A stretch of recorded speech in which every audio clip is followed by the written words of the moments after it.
भागवत पुराण पंचष्ठम स्कंद 5वां अध्याय। श्री नारद जी के उपदेश से दक्ष पुत्रों की विरक्ति तथा नारद जी को दक्ष का शाप। श्री नारद जी के उपदेश से दक्ष पुत्रों की विरक्ति तथा नारद जी को दक्ष का शाप। श्री सुखदेव जी कहते हैं, परीक्षित, भगवान के शक्ति संचार से दक्ष प्रजापति परम समर्थ हो गए थे। उन्होंने पंचजन की पुत्री असिक्री से हयश्रव नाम के 10,000 पुत्र उत्पन्न किए। राजन दक्ष के ये सभी पुत्र एक आचरण और एक स्वभाव के थे। जब उनके पिता दक्ष ने उन्हें संतान उत्पन्न करने की आज्ञा दी, तब वे तपस्या करके विचार से पश्चिम दिशा की ओर गए। पश्चिम दिशा में सिंधु नदी और समुद्र के संगम पर नारायण सर नाम का एक महान तीर्थ है। बड़े बड़े मुनि और सिद्ध पुरुष वहाँ निवास करते हैं। नारायण शरण में स्नान करते ही हर्ष श्रोके अंतःकरण शुद्ध हो गए। उनकी बुद्धि भागवत धर्म में लग गई। फिर भी अपने पिता दक्ष की आज्ञा से बंधे होने के कारण वे उग्र तपस्या ही करते रहे। जब देवर्षि नारद ने देखा कि भागवत धर्म में रुचि होने पर भी ये प्रजा वृद्धि के लिए ही तत्पर हैं, तब उन्होंने उनके पास आकर कहा, अरे हर्षश्रवो, तुम प्रजापति हो तो क्या हुआ? वास्तव में तो तुम लोग मूर्ख ही हो। बतलाओ तो, जब तुम लोगों ने पृथ्वी का अंत ही नहीं देखा, तब सृष्टि कैसे करोगे? बड़े खेद की बात है। देखो, एक ऐसा देश है जिसमें एक ही पुरुष है, एक ऐसा बिल है जिससे बाहर निकलने का रास्ता ही नहीं है, एक ऐसी स्त्री है जो ब्रह्म रूपिणी है, एक ऐसा पुरुष है जो व्यभिचारिणी का पति है, एक ऐसी नदी है जो आगे पीछे दोनों ओर बहती है, एक ऐसा विचित्र घर है जो 25 पदार्थों से बना है, एक ऐसा हंस है जिसकी कहानी बड़ी विचित्र है, एक ऐसा चक्र है जो चूड़े एवं वज्र से बना हुआ है और अपने आप घूमता रहता है। मूर्ख हर्षवो, जब तक तुम लोग अपने सर्वज्ञ पिता के उचित आदेश को समझ नहीं लोगे और इन उपर्युक्त वस्तुओं को देख नहीं लोगे, तब तक उनके आज्ञानुसार सृष्टि कैसे कर सकोगे? श्री सुखदेव जी कहते हैं, परीक्षित, हर्षश्रव जन्म से ही बड़े बुद्धिमान थे। वे देवर्षि नारद की यह पहेली, ये गूढ़ वचन सुनकर अपनी बुद्धि से स्वयं ही विचार करने लगे। देवर्षि नारद का कहना तो सच है।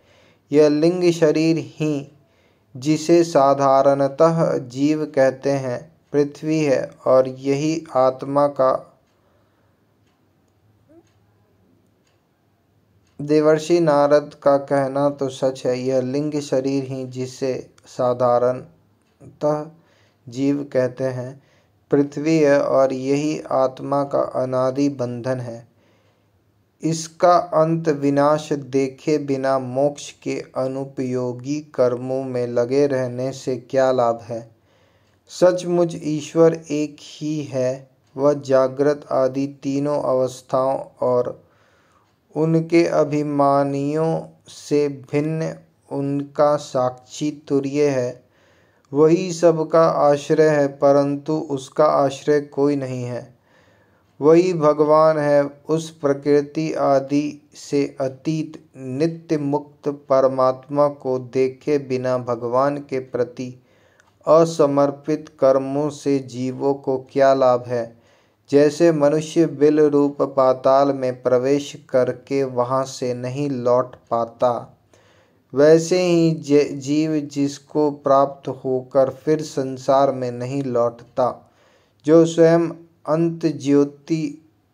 अंत ज्योति स्वरूप है, उस परमात्मा को जाने बिना विनाशवान स्वर्ग आदि फल देने वाले कर्मों को करने से क्या लाभ है।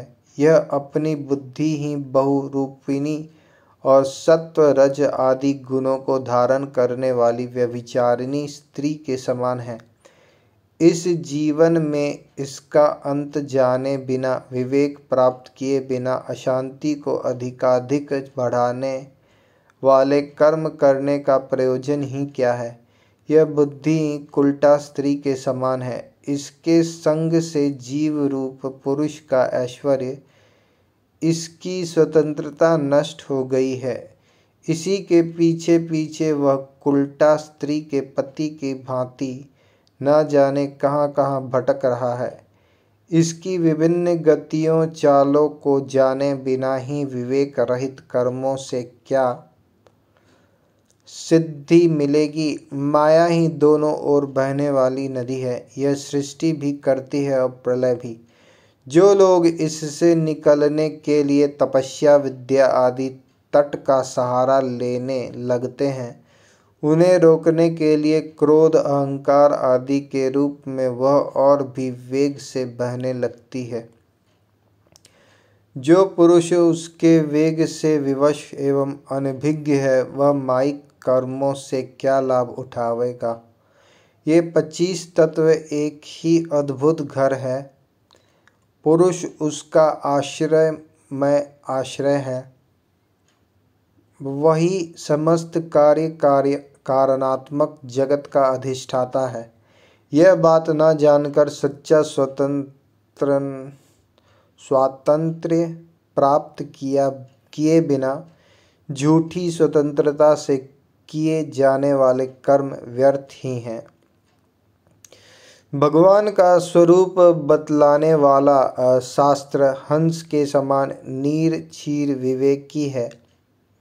वह बंध मोक्ष चेतन और जड़ को अलग अलग करके दिखा देता है। ऐसे अध्यात्म शास्त्र रूप हंस का आश्रय छोड़कर उसे जाने बिना बहिर्मुख बनाने वाले कर्मों से लाभ ही क्या है। यह काल ही एक चक्र है। यह निरंतर घूमता रहता है। इसकी धार छुरे और वज्र के समान तीखी है और यह सारे जगत को अपनी ओर खींच रहा है।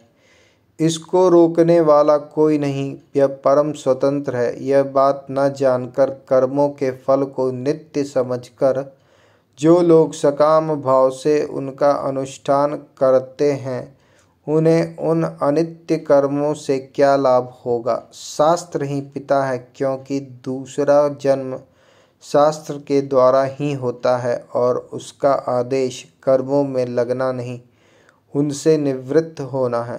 इसे जो नहीं जानता, वह गुणमय शब्द आदि विषयों पर विश्वास कर लेता है।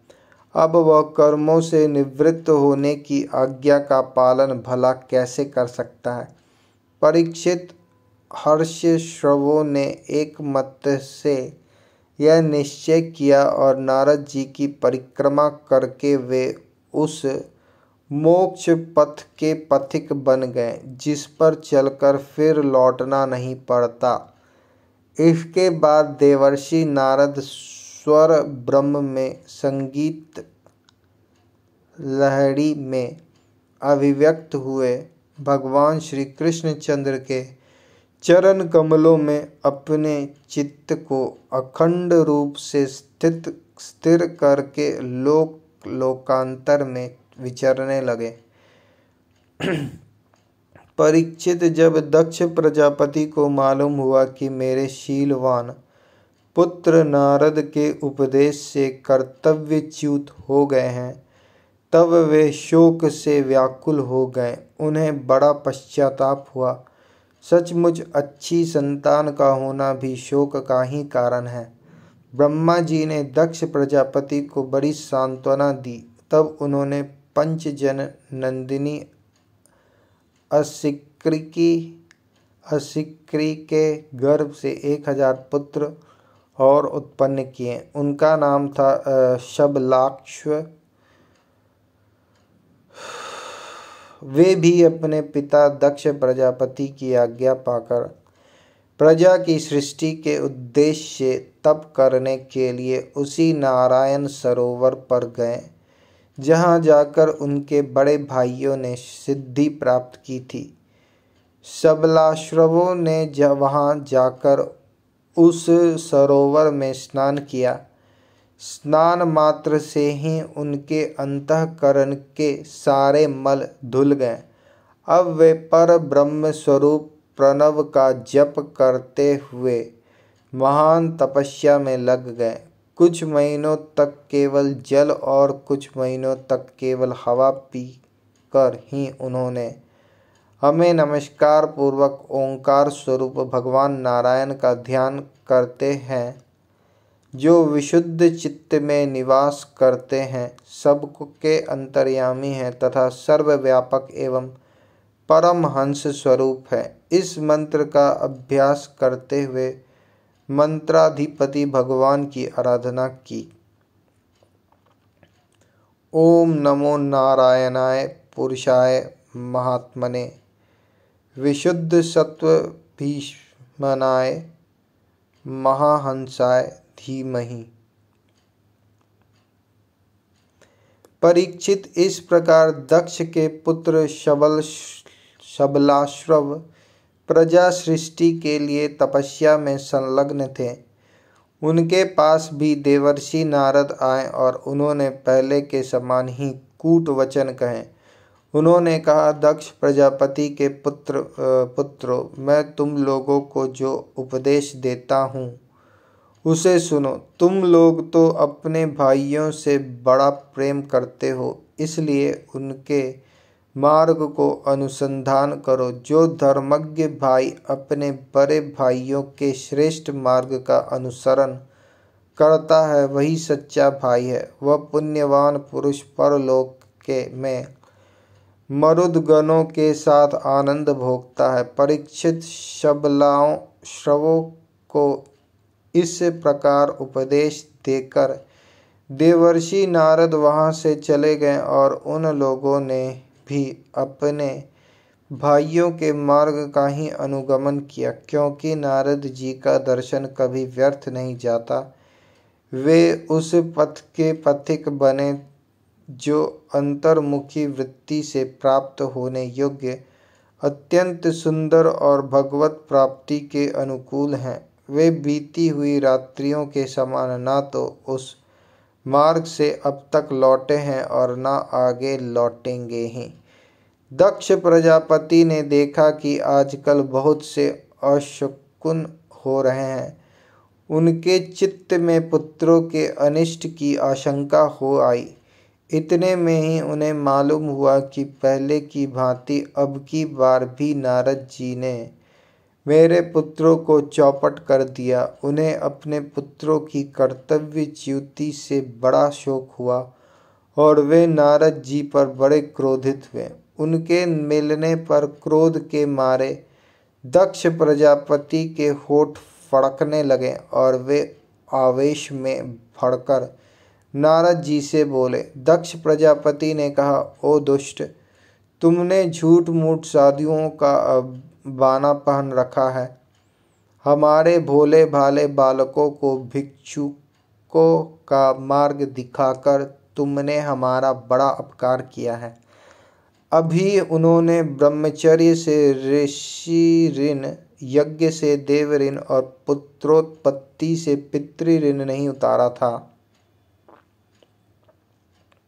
अभी उन्होंने ब्रह्मचर्य से ऋषि ऋण, यज्ञ से देव ऋण और पुत्रोत्पत्ति से पितृ ऋण नहीं उतारा था।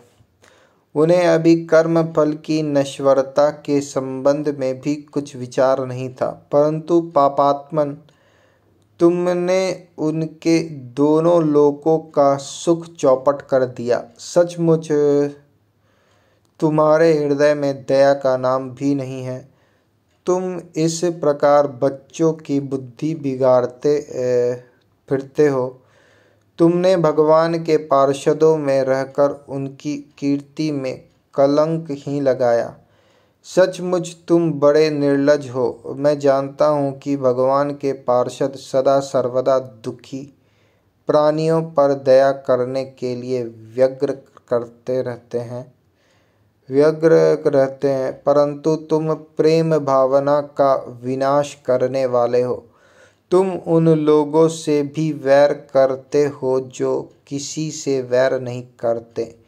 यदि तुम ऐसा समझते हो कि वैराग्य से ही स्नेह पाश विषयाशक्ति बंधन कट सकता है तो तुम्हारा यह विचार ठीक नहीं है, क्योंकि तुम्हारे जैसे झूठ मूठ वैराग्य का स्वांग भरने वालों से किसी को वैराग्य नहीं हो सकता। नारद, मनुष्य विषयों का अनुभव किए बिना उनकी कटुता नहीं जान सकता, इसलिए उनकी दुख रूपता का अनुभव होने पर स्वयं जैसा वैराग्य होता है वैसा दूसरों के बहकाने से नहीं होता। हम लोग गृहस्थ हैं, अपनी धर्म मर्यादा का पालन करते हैं। एक बार पहले भी तुमने हमारा असहाय अपकार किया था, तब हमने उसे सह लिया। तुम तो हमारी वंश परंपरा का उच्छेद करने पर ही उतारू हो रहे हो। तुमने फिर हमारे साथ वही दुष्टता का व्यवहार किया। इसलिए मूढ़ जाओ, लोकांतर में भटकते रहो, कहीं भी तुम्हारे लिए ठहरने को ठौर नहीं होगी। श्री सुखदेव जी कहते हैं, परीक्षित, संत शिरोमणि देवर्षि नारद ने बहुत अच्छा कहकर दक्ष का शाप स्वीकार कर लिया। संसार में बस साधुता इसी का नाम है कि बदला लेने की शक्ति रहने पर भी दूसरों का किया हुआ अपकार सह लिया जाए।